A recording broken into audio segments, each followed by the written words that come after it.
Here in London, it's easy to overlook the risk of flooding from the tide. There hasn't been a serious tidal flood here since 1953, and many people may not even be aware that part of the city lies in a tidal floodplain. Protecting us is a vast and complex network of tidal defences, and perhaps the most impressive of these is the Thames Barrier.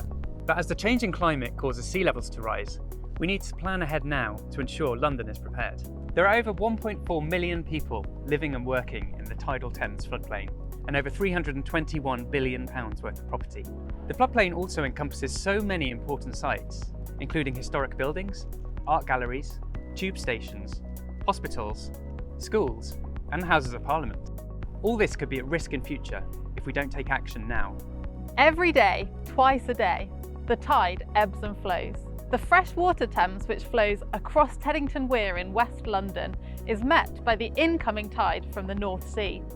In London, the level of the Thames changes by an average of 7 metres between high and low tide. Storm surges can funnel water from the North Sea up the estuary, which can make river levels up to 3 metres higher. If a storm surge occurs at a time when normal tide levels are higher, there's a major threat of flooding to London and the Thames estuary. The changing climate is putting more pressure on our flood defences. Sea levels may rise by 1.15 metres by the end of the century. This isn't a threat just to those of us who live and work in London, our businesses, heritage and culture. It also threatens the habitats and wild spaces that we need to conserve to help us address climate change and biodiversity loss. As London's population continues to grow, more people, homes and businesses will be at risk. For this growth to be sustainable, it will need to be protected from tidal flooding. To address this, the Environment Agency has worked with other organisations, communities and businesses to produce the Thames Estuary 2100 Plan, an adaptive plan for managing rising sea levels and increasing tidal flood risk up to the year 2100. While many organisations manage the risk of flooding and in some places reduce it, it cannot be removed completely. So what can you do? There are some simple first steps you can take to be prepared for flooding. Check if you live or work in an area at risk from flooding. Go to gov.uk, check flooding. Sign up for free flood alerts and warnings from the Environment Agency. They cover most areas at risk of flooding in London from the rivers and tidal Thames.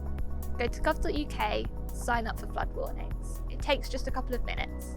Register to receive warnings of heavy rain from the Met Office or download their app to make sure you're aware of the possibility of surface water flooding. Think about how you or your family could stay safe in a flood or protect the things that are important to you. Could you prepare a bag to keep safe in a cupboard with some essentials you might need in case you need to leave your house? Or could you put things up high? You can download a simple flood plan to fill in at gov.uk/flood. This could be especially helpful for those who may be vulnerable or live in properties that could have access issues, such as basements. Check that your insurance covers you for flooding. Don't leave it too late. You could put yourselves and others at risk. Remember to report flooding to the most appropriate organisation.